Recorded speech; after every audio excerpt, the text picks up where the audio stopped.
Mayong buntag mga kaidol. Good morning sa tanan, Luzon, Visayas at Mindanao.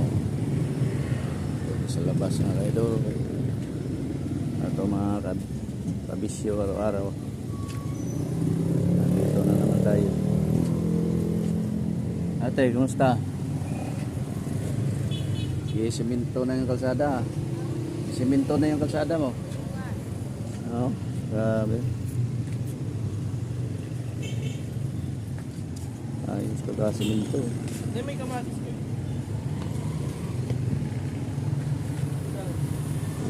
Kapalan talaga oh. Okay din. Trabaho na ni Mio Bico ang mga highway namin diri.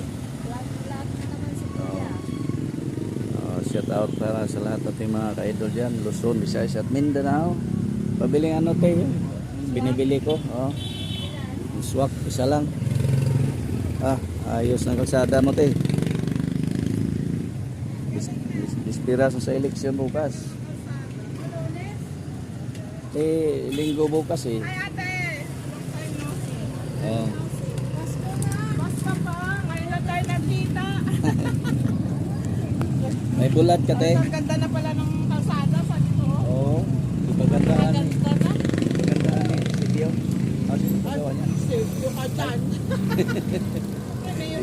Biko para, Biko. Bukang Diskaya ka kuya. Maraming salamat.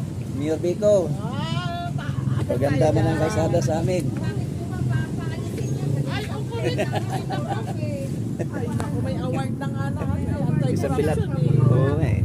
Ibang bansa pa yung nagbigay sa kanya. Wow. Proud tayo na Mayor Biko pa. Wow. Isa lang. Malaki. Kahit sa Mindanao Malaki. nga sabi daw Ito. dapat si Bico daw ipoboto Mayor. Mindanao. Sa Presidente.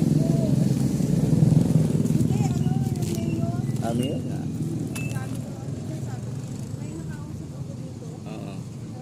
sabi daw sila kay Bico, Akala ko wala na namang wallet ko. Magkautang ko dito. kay Bico. Basta may pupulis pa yun, kuya.